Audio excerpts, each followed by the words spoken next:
बच्चों, आईसीएआई ने बहुत बड़ी वार्निंग रिलीज की है May 26 सीए फाउंडेशन स्टूडेंट्स के लिए। बोला है कि भैया अगर आप हमारे हिसाब से आंसर नहीं लिख सकते हो तो हम भी आपको मार्क्स नहीं दे सकते हैं। तो और ये मैं ऐसे ही नहीं बोल रही हूँ, ये आईसीएआई की रिपोर्ट ही है जो आपसे कह रही है। और ये रिपोर्ट में क्या लिखा है मैं आपको पढ़ के बताने वाली हूँ।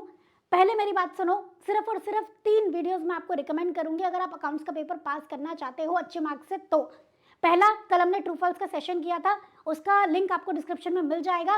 400 प्लस ट्रू फॉल्स हमने करे थे, वो देख लेना।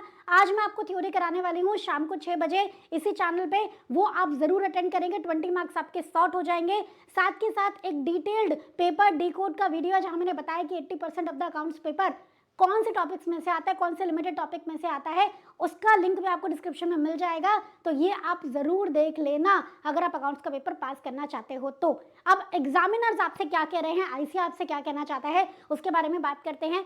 सबसे पहली चीज, बहुत इंपॉर्टेंट चीज, ट्रू फॉल्स आते हैं आपके 12 नंबर के, आप ट्रू और फॉल्स तो लिख देते हो, लेकिन बहुत से एग्जामिनर्स लॉजिकल रीजनिंग नहीं दे पाते हैं, क्लियर उसका रीजन नहीं दे पाते हैं।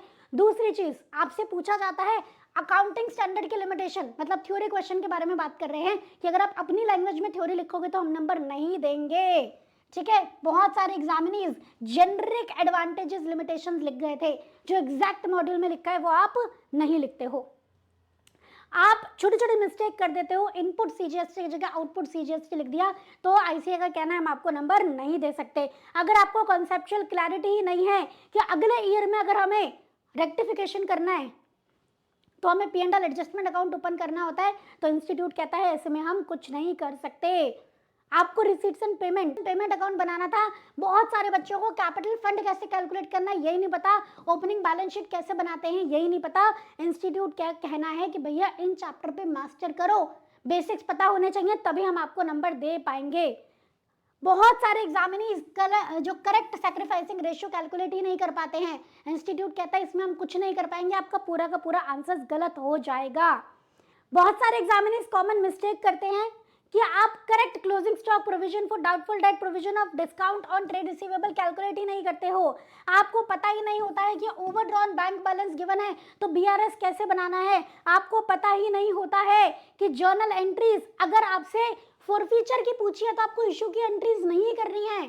तो इंस्टीट्यूट कह रहा है कि इन सभी बातों का ध्यान रखना वरना आपको मार्क्स नहीं मिल पाएंगे। क्वेश्चन कहता है जर्नल एंट्री बनाओ इन रिडम्पशन ऑफ प्रेफरेंस शेयर्स की और इश्यू ऑफ इक्विटी शेयर्स की। बहुत सारे एग्जामिनर्स शेयर फॉरफीचर अमाउंट को कैपिटल रिजर्व में ट्रांसफर नहीं करते हैं, जर्नल रिजर्व को कैपिटल रिडम्पशन रिजर्व में ट्रांसफर नहीं करते हैं, सीआरआर बनाना ही भूल जाते हो, कैसा रिडम्पशन कर रहे हो आप।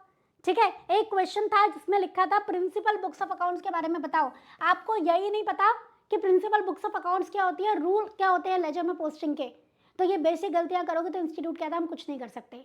तो प्लीज ये एग्जामिनर रिपोर्ट जो मैंने आपको पढ़ के बताई है इन बातों को ध्यान से समझ लेना, इंस्टीट्यूट की वार्निंग को इग्नोर मत करना अगर आप अकाउंट्स का पेपर क्लियर करना चाहते हो तो। ठीक है, और 20 मार्क्स अपने सिक्योर कर लेना ट्रू फॉल्स और थ्योरी का आज का सेशन अटेंड करके। क्लियर, तो वीडियो को ज्यादा से ज्यादा अपने फ्रेंड्स के साथ शेयर कर दो और all the very best for exam. Thank you so much everyone, जय श्री राम।